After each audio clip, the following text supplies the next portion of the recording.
ಹಣ್ಣ ತಿಂದು ಸಿಹಿ ಹಣ್ಣ ಕೊಡುವ ಮರ ನೀಡಿ ನೀಡಿ ಮುಕ್ತ.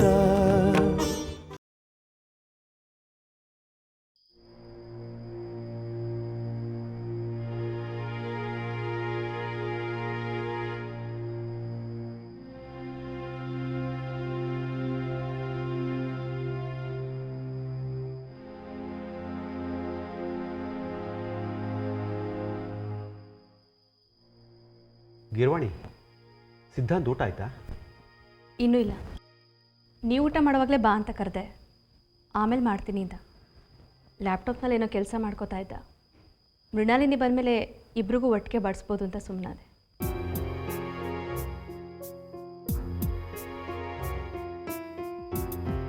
ಮೃಣಾಲಿನಿ ಯಾಕಿನ್ನ ಬಂದಿಲ್ಲ? ಅಪ್ಪ, ನೀವಿನ್ನೂ ಮಲಗಿಲ್ವಾ? ಬೆಳಗ್ಗೆ 4 ಗಂಟೆಗೆದ್ದು ಹೇಮಗಿರಿಗೆ ಹೊರಡಬೇಕು. ನೆನಪಿದೆ ಸಿದ್ಧಾಂತ್, ಮೃಣಾಲಿನಿ ಅವ್ರ ತಂದೆ ಮನೆಗೆ ಹೋಗಿದ್ದಾಳೆ. ಅಲ್ಲಿಂದ ಫೋನ್ ಮಾಡಿದ್ಲು. ಅವಳು ಮಾತಾಡಿದಾಗ ಯಾಕೋ ಸ್ವಲ್ಪ ಡಿಸ್ಟರ್ಬ್ಡ್ ಆಗಿದ್ದಾಳೆ ಅನ್ನಿಸ್ತು. ಏನು ನನ್ನ ಹತ್ರ ಅರ್ಜೆಂಟಾಗಿ ಮಾತಾಡಬೇಕಂತೆ. ಇನ್ನೇನು ಬಂದುಬಿಡ್ತಾಳೆ, ಕಾಯ್ತಾ ಇದ್ದೀವಿ.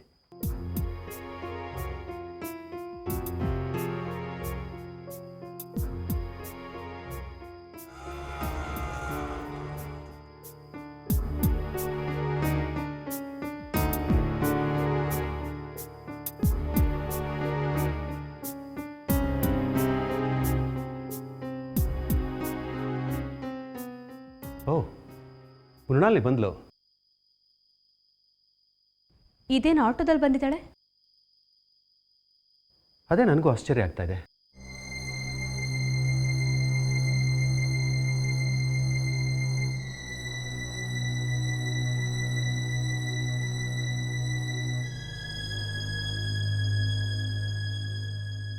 ಮೃಣಾಲಿನಿ,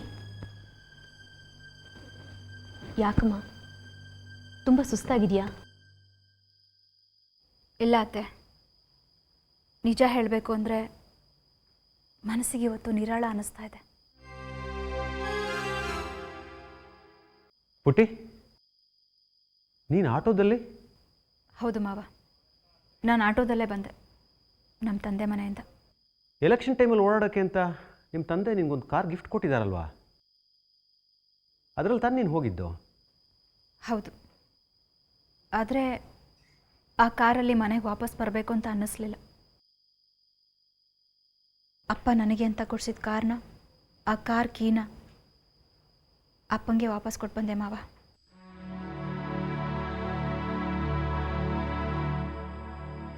ವಾಪಸ್ ಕೊಟ್ಟು ಬಂದೆ ಅಂದರೆ? ನಾನು ನಿಮ್ಮ ವಿರುದ್ಧ ಎಲೆಕ್ಷನ್ಗೆ ನಿಂತಿದ್ನಲ್ಲ, ಆ ಎಲೆಕ್ಷನ್ ಕ್ಯಾನ್ವಾಸ್ಗೆ ಅಂತ ಅಪ್ಪ ನನಗೆ ಆ ಕಾರ್ನ ಗಿಫ್ಟ್ ಕೊಟ್ಟಿದ್ರು. ಆದರೆ ನಾನೀಗ ಎಲೆಕ್ಷನ್ಗೆ ನಿಲ್ತಾ ಇಲ್ಲ ಮಾವ. ನಾಳೆ ಬೆಳಗ್ಗೆ ನಾನು ನಾಮಿನೇಷನ್ನ ವಾಪಸ್ ತಗೋತಾ ಇದ್ದೀನಿ.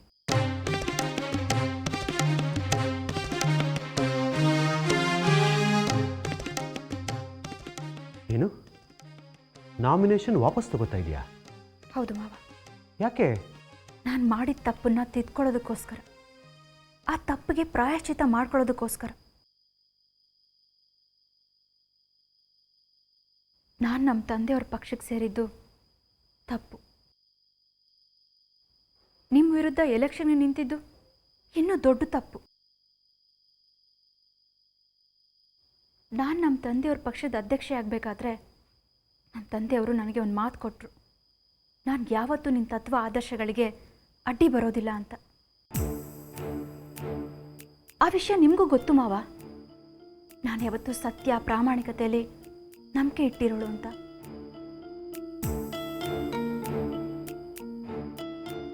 ಅದಕ್ಕೆ ನಮ್ಮ ತಂದೆಯವರು ಮಾತು ಕೊಟ್ಟ ಮೇಲೇ ನಾನು ಅಧ್ಯಕ್ಷೆ ಆಗೋದಕ್ಕೆ ಒಪ್ಕೊಂಡಿದ್ದು. ಆದರೆ ಅವರು ಯಾವತ್ತೂ ಅವ್ರು ಕೊಟ್ಟ ಮಾತನ್ನು ಉಳಿಸ್ಕೊಳ್ಳಿಲ್ಲ. ಪ್ರಾಮಾಣಿಕತೆನ ಪ್ರತಿನಿಧಿಸೋ ನಿಮ್ಮ ಪಕ್ಷದ ವಿರುದ್ಧನೇ ನನ್ನನ್ನು ಅಧ್ಯಕ್ಷೆಯಾಗಿ ಮಾಡಿದ್ರು.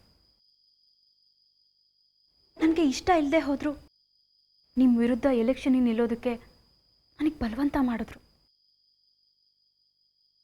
ಹಂತ ಹಂತವಾಗಿ ನಾನು ನಂಬಿದ್ದ ನಿಷ್ಠೆ ತತ್ವಗಳ ವಿರುದ್ಧವಾಗಿ ಕೆಲಸ ಮಾಡೋ ಅನಿವಾರ್ಯತೆನ ಸೃಷ್ಟಿ ಮಾಡಿದ್ರು. ನಮ್ಮ ತಂದೆಯವ್ರ ಪಕ್ಷದಲ್ಲಿ ಬರೀ ದುಷ್ಟರೇ ಇರೋದು, ಅಲ್ಲಿ ಅಧಿಕಾರಕ್ಕೆ ಮಾತ್ರ ಬೆಲೆ ಇರೋದು. ಸತ್ಯ ಪ್ರಾಮಾಣಿಕತೆಗೆ ಅಲ್ಲಿ ಜಾಗನೇ ಇಲ್ಲ. ಮಾವ, ನಮ್ಮ ತಂದೆಯವ್ರು ಹೇಳ್ತಾರೆ ಇವತ್ತು, ನೀನು ನಿಂತಿರೋ ಹೇಮಗಿರಿ ಕ್ಷೇತ್ರಕ್ಕೆ 10 ಕೋಟಿ ಬಡ್ಜೆಟ್ ಇಟ್ಟಿದ್ದೀನಿ.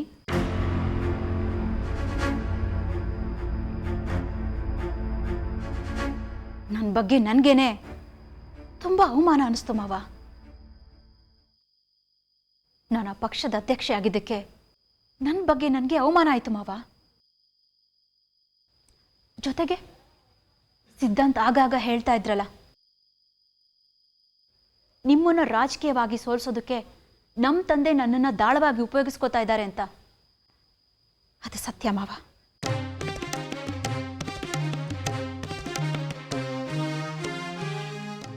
ನಿಮ್ಮ ವಿರುದ್ಧ ಒಂದು ಪಾಂಪ್ಲೆಟ್ ಬರೆಸಿ ನಮ್ಮ ತಂದೆ ಕೊಡೋರಿದ್ರು. ನೀವೆಲ್ಲ ನನ್ನನ್ನು ಹೀನಾಯವಾಗಿ ನಡೆಸ್ಕೋತಾ ಇದ್ದೀರಾ. ನೀವೇನಾದರೂ ಮುಖ್ಯಮಂತ್ರಿ ಆದರೆ ರಾಜ್ಯದ ಜನತೆಗೆ ಅನ್ಯಾಯ ಆಗುತ್ತೆ, ಅದಕ್ಕೆ ನಾನು ನಿಮ್ಮ ವಿರುದ್ಧ ಎಲೆಕ್ಷನ್ಗೆ ನಿಲ್ಲಬೇಕು ಅಂತ ಆ ಪಾಂಪ್ಲೆಟಲ್ಲಿತ್ತು ಮಾವ. ಆ ಪಾಂಪ್ಲೆಟಲ್ಲಿರೋದನ್ನು ನಾನು ಭಾಷಣ ಮಾಡಬೇಕಂತೆ ಬಹಿರಂಗ ಸಭೆಯಲ್ಲಿ. ಮಾವ, ನೀವು ನನ್ನ ತಂದೆಗಿಂತ ಹೆಚ್ಚಾಗಿ ನೋಡ್ಕೋತೀರ. ಇನ್ನು ಅತ್ತೆ ನನ್ನ ತಾಯಿ ಥರನೇ ನೋಡ್ಕೋತಾರೆ.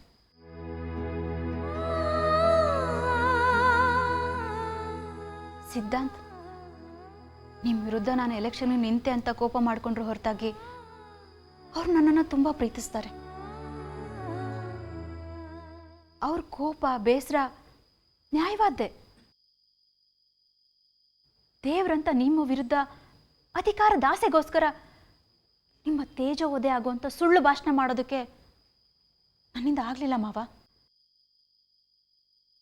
ನೀವು ಧರ್ಮ ನ್ಯಾಯದ ಪರ, ನಮ್ಮ ತಂದೆ ಅಧರ್ಮ ಅನ್ಯಾಯದ ಪರ. ಹೀಗಿರುವಾಗ ನಾನು ನಮ್ಮ ತಂದೆ ಪರವಾಗಿ ಎಲೆಕ್ಷನ್ಗೆ ನಿಂತರೆ ನಾನು ಅನ್ಯಾಯದ ಪರ ಅಂತಾನೆ ಅನಿಸುತ್ತೆ. ಜೊತೆಗೆ ನಾನು ಇಷ್ಟಪಟ್ಟು ಮದುವೆ ಆದ ಸಿದ್ಧಾಂತ್ ನನ್ನ ಜೊತೆ ಮಾತಾಡ್ತಾ ಇಲ್ಲ ಮಾವ. ನಾನು ನಿಮ್ಮ ವಿರುದ್ಧ ಎಲೆಕ್ಷನ್ಗೆ ನಿಂತೆ ಅನ್ನೋ ಒಂದೇ ಒಂದು ಕಾರಣಕ್ಕೆ ನಿಮ್ಮ ವಿರುದ್ಧ ನಾಮಿನೇಷನ್ ಫೈಲ್ ಮಾಡಿದ್ರೆ ಡಿವೋರ್ಸ್ ಕೊಡ್ತೀನಿ ಅಂತ ಹೇಳಿದ್ರು. ಆ ಕ್ಷಣಕ್ಕೆ ನನಗೂ ಆಘಾತ ಅನ್ನಿಸ್ತು. ಆಮೇಲೆ ಅವ್ರ ಜಾಗದಲ್ಲಿ ನಿಂತು ನಾನು ಯೋಚನೆ ಮಾಡಿದೆ, ಆ ಜಾಗದಲ್ಲಿ ನಾನಿದ್ದಿದ್ರು ಅದೇ ರೀತಿ ನಡ್ಕೋತಾ ಇದ್ದೆ. ಒಟ್ಟಿನಲ್ಲಿ ನನಗೆ ನನ್ನ ತಪ್ಪಿನ ಅರಿವಾಗಿದೆ. ಅದಕ್ಕೆ ನಾನು ನಿಮ್ಮ ವಿರುದ್ಧ ಎಲೆಕ್ಷನ್ಗೆ ನಿಲ್ಲಬಾರ್ದು ಅಂತ ನಿರ್ಧಾರ ಮಾಡಿದ್ದೀನಿ. ನಾಳೆ ಬೆಳಗ್ಗೆನೆ ಹೋಗಿ ನಾಮಿನೇಷನ್ ವಾಪಸ್ ತಗೋತಾ ಇದ್ದೀನಿ.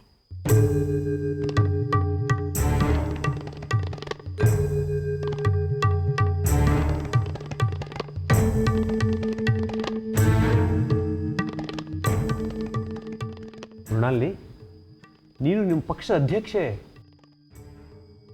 ಚುನಾವಣೆ ಇಷ್ಟು ಹತ್ತಿರ ಇರೋವಾಗ ನಾಮಿನೇಷನ್ ವಾಪಸ್ ತೊಗೊಂಡ್ರೆ ನಿಮ್ಮ ಪಕ್ಷಕ್ಕೆ ಚುನಾವಣೆಯಲ್ಲಿ ತೊಂದರೆ ಆಗುತ್ತೆ. ಅನ್ಯಾಯ ಅಧರ್ಮದ ಪರವಾಗಿರೋ ಪಕ್ಷದ ಬಗ್ಗೆ ನಾನು ಯೋಚನೆ ಮಾಡೋದಕ್ಕೂ ಇಷ್ಟಪಡಲ್ಲ ಮಾವ.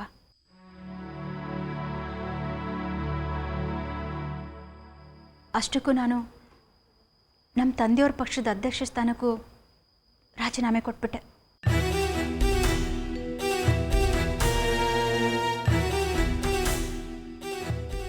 ನನಗೆ ಸತ್ಯ ಧರ್ಮ ಈ ಮನೆ ನೆಮ್ಮದಿ ಮುಖ್ಯ ಮಾವ.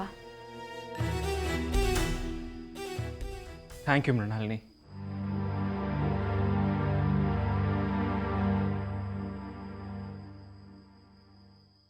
I am very sorry. ನಿಮ್ಮ ಮನಸ್ಸನ್ನು ಅರ್ಥ ಮಾಡ್ಕೊಳ್ದೆ ವರ್ಟಾಗಿ ಮಾತಾಡ್ಬಿಟ್ಟೆ. ಅದು ಡಿವೋರ್ಸ್ ಕೊಡ್ತೀನಿ ಅಂತೆಲ್ಲ ಮಾತಾಡ್ಬಿಟ್ಟೆ. ದಯವಿಟ್ಟು ನನಗೆ ಕ್ಷಮಿಸ್ಬಿಡಿ. ಅಯ್ಯೋ, ನೀವು ಸಾರಿ ಕೇಳಬೇಡಿ. ನೀವು ಸಾರಿ ಕೇಳೋಂಥ ತಪ್ಪು ಏನೂ ಮಾಡಿಲ್ಲ ಸಿದ್ಧಾಂತ್. ನಿಜ ಹೇಳಬೇಕು ಅಂದರೆ ನಾನು ಮಾವನವ್ರ ವಿರುದ್ಧ ಎಲೆಕ್ಷನ್ ನಿಲ್ತೀನಿ ಅಂತ ನಿರ್ಧಾರ ಮಾಡಿದಾಗಿಂದ ನನ್ನ ಮನಸ್ಸಿಗೆ ಒಂದು ದಿನಾನೂ ನೆಮ್ಮದಿನೂ ಇಲ್ಲ, ನಿದ್ದೆನೂ ಇಲ್ಲ. ಪ್ರತಿ ಕ್ಷಣ ನಾನು ಹಿಂಸೆ ಅನುಭವಿಸಿದ್ದೀನಿ. ಏನೋ ತಪ್ಪು ಮಾಡಿದ್ದೀನೇನೋ ಅನ್ನೋ ಅಪರಾಧಿ ಭಾವ ಕಾಡ್ತಾ ಇತ್ತು. ನನ್ನ ಮನಸ್ಸಾಕ್ಷಿ ಚುಸ್ತಾ ಇತ್ತು. ಆದರೆ ಇವತ್ತು ಮಾವನವ್ರ ವಿರುದ್ಧ ಹಾಕಿದ್ದ ನಾಮಿನೇಷನ್ ವಾಪಸ್ ತಗೊಂಡಲ್ಲ, ಮನಸ್ಸಿಗೆ ಎಷ್ಟು ನಿರಾಳ ಅನ್ನಿಸ್ತಾ ಇದೆ ಗೊತ್ತಾ?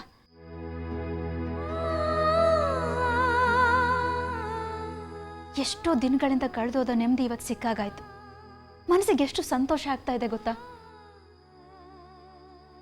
ಅರ್ಥ ಆಗ್ತಿದೆಯಮ್ಮ, ಅದು ನಿನ್ನ ಕಣ್ಣಲ್ಲಿ ಕಾಣಿಸ್ತಾ ಇದೆ.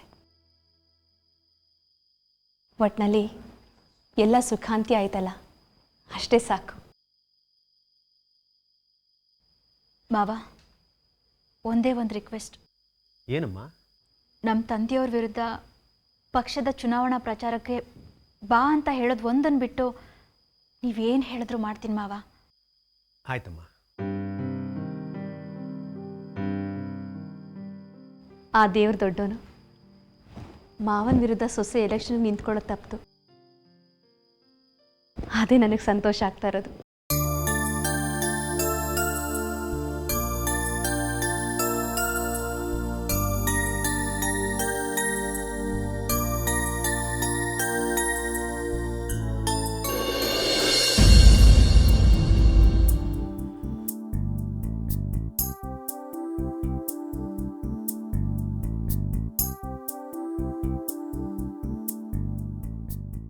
ನಗರದಲ್ಲಿ ನಡೆದ ಮಹತ್ತರ ಕೊಲೆಯೊಂದರ ಆರೋಪಿಗಳನ್ನು ಬಂಧಿಸುವಲ್ಲಿ ಪೊಲೀಸರು ಯಶಸ್ವಿಯಾಗಿದ್ದಾರೆ.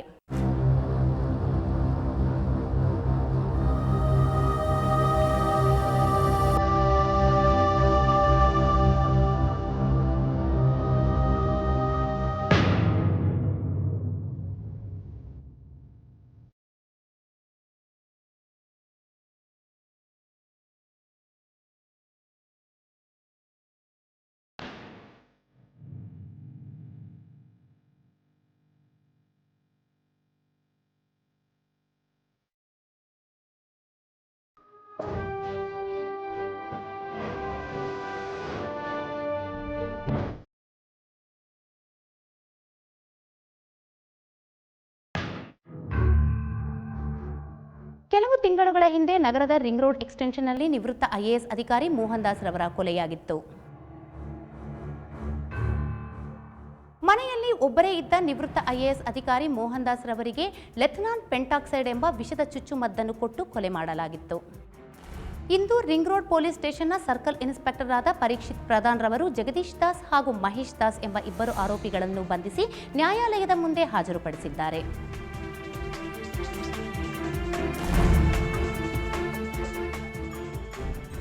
ಆ ಇಬ್ಬರು ಆರೋಪಿಗಳನ್ನು 3 ದಿನಗಳ ಕಾಲ ಪೊಲೀಸ್ ಕಸ್ಟಡಿಗೆ ನೀಡಲಾಗಿದೆ. ಈ ಕೊಲೆಯಲ್ಲಿ ತುಂಬ ವಿಚಿತ್ರವಾದ ವಿಚಾರ ಅಂತಂದರೆ ಮೋಹನ್ ದಾಸ್ ಅವರ ಅಣ್ಣನ ಮಕ್ಕಳು ಜಗದೀಶ್ ದಾಸ್ ಮತ್ತು ಮಹೇಶ್ ದಾಸ್. ಇವರಿಬ್ಬರು ಮೋಹನ್ ದಾಸ್ ಅವ್ರನ್ನ ನೋಡ್ಕೊಳ್ಳೋ ನೆಪದಲ್ಲಿ ಊರಿಂದ ಬಂದು ಅವ್ರ ಜೊತೆ ಇರ್ತಾರೆ. ಮೋಹನ್ ದಾಸ್ ಅವ್ರಿಗೆ ಸುಮಾರು 32 ಕೋಟಿ ರೂಪಾಯಿ ಅಷ್ಟು ಆಸ್ತಿ ಇದೆ. ಅದನ್ನು ಹೊಡೆಯೋ ನೆಪದಲ್ಲಿ ಅವರಿಬ್ಬರು ಬಂದು ಇವ್ರ ಜೊತೆ ಇರ್ತಾರೆ.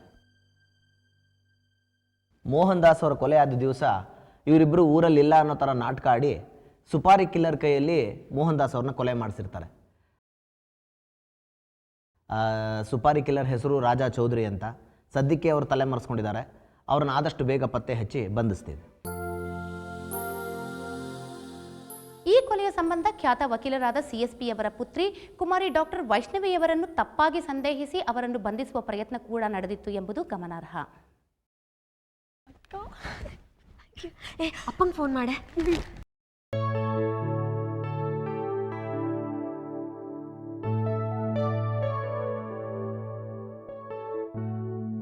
ತಗೋ, ರಿಂಗ್ ಆಗ್ತಿದೆ.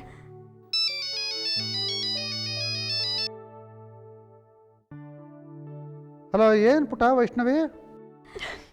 ಹಲೋ ಪಪ್ಪ, ವಿಚಾರ ಗೊತ್ತಾಯ್ತಾ? ಯಾವ ವಿಚಾರ? ಅದೇ ಪಪ್ಪ, ಮೋಹನ್ ದಾಸ್ ಅಂಕಲ್ ಕೊಲೆ ಕೇಸ್ ವಿಚಾರದಲ್ಲಿ ಅವ್ರ ಅಣ್ಣನ ಮಕ್ಕಳು ಇಬ್ರು ಅರೆಸ್ಟ್ ಮಾಡಿದಾರಂತೆ. ಗೊತ್ತಾಯ್ತು ಬಿಡು. ನನಗೆ ತುಂಬ ಭಯ ಆಗಿತ್ತು ಪಪ್ಪ, ಎಲ್ಲಿ ನನ್ನನ್ನು ಜೈಲಿಗೆ ಹಾಕಿ ಶಿಕ್ಷೆ ಕೊಡ್ತಾರೋ ಅಂತ. ದೇವ್ರ ಪಾರ್ ಮಾಡಿಬಿಟ್ಟ. ಓಹೋ, ದೇವ್ರ ಪಾರು ಮಾಡ್ಬಿಟ್ಟು ನನ್ನನ್ನ. ನೀನು ಮೋಸ್ಟ್ ಇಂಪಾರ್ಟೆಂಟ್ ಪರ್ಸನ್ ಅಂತ ಎರ್ತು ನೋಡು, ನಿನ್ನ ಬಂದು ದೇವ್ರ ಪಾರು ಮಾಡಿಬಿಡ್ತಾನೆ. ಅವನು ಬೇರೆ ಕೆಲಸ ಇರಲಿಲ್ಲ. ಅಲ್ಲ ಪುಟ್ಟ, ಪರೀಕ್ಷಿತ್ ಪ್ರಧಾನ್ ಪಾರು ಮಾಡ್ದ ಅಂತ ಹೇಳೋ, CSPನೂ ಸ್ವಲ್ಪ ಪಾರು ಮಾಡಿದ್ರು ಅಂತ ಹೇಳೋ. ಓಹೋ, ನೀನು ತುಂಬ ದೊಡ್ಡ ಇಂಪಾರ್ಟೆಂಟ್ ಪರ್ಸನ್ನು ದೇವ್ರ ಪಾರು ಮಾಡೋಕ್ಕೆ. ಅಲ್ಲ, ಅವ್ರ ಮನೆಗೆ ಹೋಗಬೇಡ ಅಂದರೆ ಹೋಗಿ ಹೋಗಿ ಹೋಗಿ ಕೊಲೆ ಆಪಾದನೆ ತಲೆ ಮೇಲೆ ಬರೋ ತನಕ ಆಗಿತ್ತು. ಹೋಗ್ತಾ ಇದ್ದೆ ಜೀವಾವಧಿ ಶಿಕ್ಷಣ ಏನೋ. ನೀವೆಲ್ಲ ತಲೆಹರಟೆಗಳಮ್ಮ, ಹೇಳಿದ ಮಾತೇ ಕೇಳಲ್ಲ. ನೀನು ಅಷ್ಟೇ, ನಿನ್ನ ತಂಗಿನೂ ಅಷ್ಟೇ, ನಿಮ್ಮ ತಾಯಿನೂ ಅಷ್ಟೇ. ಆ 3 ಜನನೂ ತಲೆಹರಟೆಗಳು ನೀವು. ಹೋಗಿ ಪಪ್ಪ, ನೀವು ಸಂತೋಷದ ಟೈಮಲ್ಲೂ ಬೈತೀರಿ, ದುಃಖದ ಟೈಮಲ್ಲೂ ಬೈತೀರಿ. ಆಯಿತು, ದೇವರು ಪಾರು ಮಾಡಿದ್ದಾನೆ, ನಿಜ ಅದು. ನಿನಗೆ ದೇವರಲ್ಲಿ ನಂಬಿಕೆ ಇದ್ದರೆ ದೇವಸ್ಥಾನಕ್ಕೆ ಈಗಲೇ ಹೋಗಿ ಒಂದು ಅರ್ಚನೆ ಮಾಡಿಸಿ ಕೇಳ್ಕೊ ದೇವ್ರನ್ನ, ಒಳ್ಳೇದು ಮಾಡೋ ಮುಂದೇನು ಅಂತ. ಸರಿ ಪಾಪ. ಫೋನ್ ಇಡ್ತೀನಿ, ಇನ್ಮೇಲೆ ಹುಷಾರಾಗಿರು.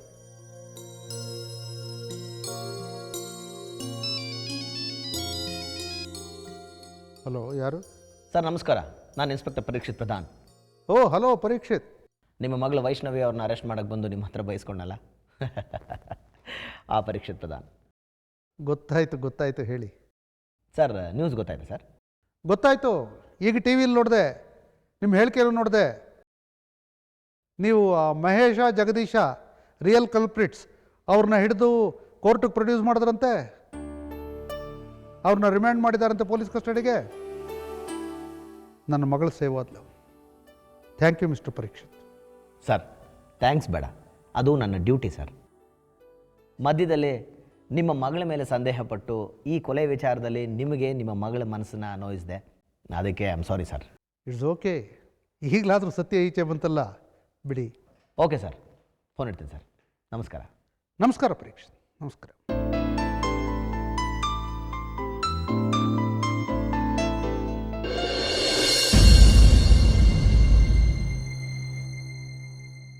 ರುದ್ರಾಂಚಲ ರಾಜ್ಯದಲ್ಲಿ ನಡೆಯುತ್ತಿರುವ ವಿಧಾನಸಭಾ ಚುನಾವಣೆಗಳಲ್ಲಿ ನಾಮಪತ್ರ ವಾಪಸ್ ಪಡೆಯಲು ಇಂದು ಕೊನೆಯ ದಿನಾಂಕವಾಗಿತ್ತು.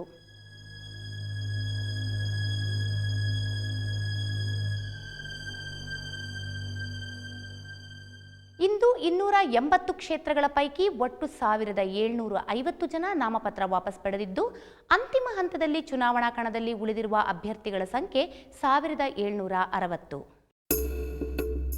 ಇಂದು ನಾಮಪತ್ರ ವಾಪಸ್ ಪಡೆಯುವ ವಿಚಾರದಲ್ಲಿ ರಾಜ್ಯಾದ್ಯಂತ ಅನೇಕ ಕುತೂಹಲಕರ ಸಂಗತಿಗಳು ನಡೆದಿರುತ್ತದೆ.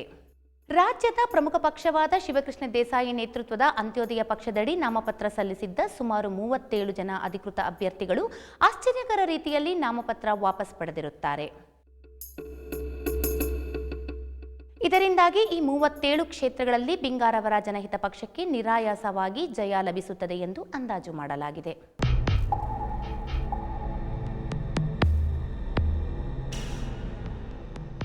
ರಾಜ್ಯದ ಇತಿಹಾಸದಲ್ಲಿಯೇ ಒಂದು ರಾಷ್ಟ್ರೀಯ ಪಕ್ಷಕ್ಕೆ ಸೇರಿದ ಇಷ್ಟೊಂದು ಜನ ಅಭ್ಯರ್ಥಿಗಳು ನಾಮಪತ್ರ ವಾಪಸ್ ಪಡೆದಿರುವುದು ಇದೇ ಮೊದಲು.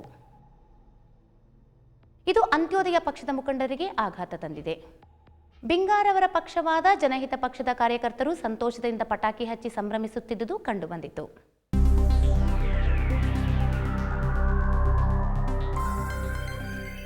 ಈಗ ತಾನೇ ಬಂದ ವರದಿ.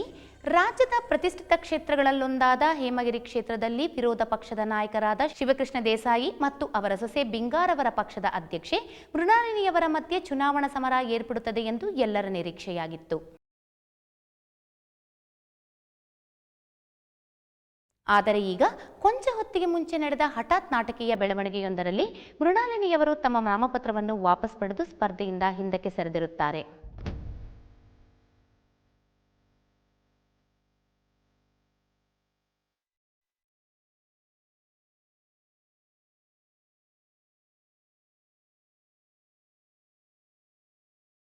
ಆ ಕ್ಷೇತ್ರದಲ್ಲಿ ನಾಮಪತ್ರ ವಾಪಸಾತಿ ಬಳಿಕ ಬೇರೆ ಯಾರೂ ನಾಮಪತ್ರ ಹಾಕಿಲ್ಲದೆ ಶಿವಕೃಷ್ಣ ದೇಸಾಯಿಯೊಬ್ಬರ ನಾಮಪತ್ರವೇ ಇರುವುದರಿಂದ ಶಿವಕೃಷ್ಣ ದೇಸಾಯಿಯವರು ಅವಿರೋಧವಾಗಿ ಆಯ್ಕೆಯಾಗಿರುವುದು ಖಚಿತವಾಗಿದೆ.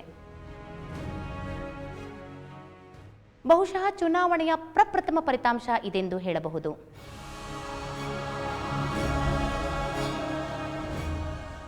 ಪ್ರತಿಕ್ರಿಯೆಗೆ ಶಿವಕೃಷ್ಣ ದೇಸಾಯಿಯವರಾಗಲಿ ಅಥವಾ ಮೃಣಾಲಿನಿಯವರಾಗಲಿ ಲಭ್ಯವಾಗುತ್ತಿಲ್ಲ.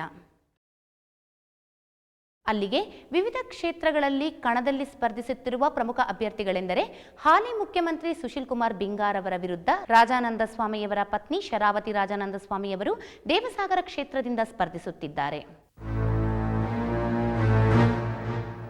ರುದ್ರಾಕ್ಷಿಪುರದ ಸಿದ್ಧಾರ್ಥಪುರ ಕ್ಷೇತ್ರದಲ್ಲಿ ಎರಡು ಪ್ರಮುಖ ಪಕ್ಷಗಳ ಅಧ್ಯಕ್ಷರು ಪರಸ್ಪರ ಮುಖಾಮುಖಿಯಾಗಿದ್ದಾರೆ. ಅಂತ್ಯೋದಯ ಪಕ್ಷದ ಅಧ್ಯಕ್ಷೆ ನಿವೇದಿತಾ ಅವರು ಸಿದ್ಧಾರ್ಥಪುರದಿಂದ ಸ್ಪರ್ಧಿಸಿದರೆ ಅವರ ವಿರುದ್ಧ ಜನಹಿತ ಪಕ್ಷದ ಕಾರ್ಯಾಧ್ಯಕ್ಷೆ ದೇವಯಾನಿಯವರು ಸ್ಪರ್ಧಿಸಿರುತ್ತಾರೆ. ಇವರಿಬ್ಬರು ಒಂದೇ ಮನೆಗೆ ಸೇರಿದ ಸೊಸೆಯರೆಂಬುದು ಗಮನಾರ್ಹ. ಮತ್ತೊಂದು ಕುತೂಹಲಕಾರಿ ಸ್ಪರ್ಧೆ ಎಂದರೆ ದೇವಗಿರಿ ಕ್ಷೇತ್ರದಲ್ಲಿ ಪರಮಾನಂದ ಗೌಡರ ಸ್ವಂತ ತಮ್ಮ ಶಿವಾನಂದ ಗೌಡರು ಅವರ ವಿರುದ್ಧ ಶಿವಕೃಷ್ಣ ದೇಸಾಯಿ ಅವರ ಪಕ್ಷದಿಂದ ಸ್ಪರ್ಧಿಸುತ್ತಿರುವುದು. ಮತ್ತೊಂದು ಪ್ರಮುಖ ಚುನಾವಣಾ ಕಾಳಗವೆಂದರೆ ಬಿಂಗಾರ್ ಅವರ ಪಕ್ಷದ ಮಾಜಿ ಅಧ್ಯಕ್ಷ ಮುನಿಯಪ್ಪ ವಿರುದ್ಧ ಮಾಜಿ ಸಂಸ್ಕೃತಿ ಸಚಿವೆ ಅನುಪಮ ರಾಘವೇಂದ್ರ ಅವರು ಸ್ಪರ್ಧಿಸುತ್ತಿರುವುದು. ಇದೇ ತಿಂಗಳ 29ನೇ ತಾರೀಕಿನಂದು ಎಲ್ಲ ಅಭ್ಯರ್ಥಿಗಳ ಹಣೆಬರಹವನ್ನು ಮತದಾರ ಬರೆಯಲಿದ್ದಾನೆ. ಬೆಳಕಿನ ಯುದ್ಧ, ಕೊನೆಯಿಲ್ಲದ ಕಾದಾಟ, ತಡೆಯೇ ಇಲ್ಲದೆ ನಡೆಯಲೇಬೇಕು, ಸೋಲಿಲ್ಲದ ಹೋರಾಟ. ഇരുಳ ವಿರುದ್ಧ ಬೆಳಕಿನ ಯುದ್ಧ, ಕೊನೆಯಿಲ್ಲದ ಕಾದಾಟ, ತಡೆಯೇ ಇಲ್ಲದೆ ನಡೆಯಲೇಬೇಕು, ಸೋಲಿಲ್ಲದ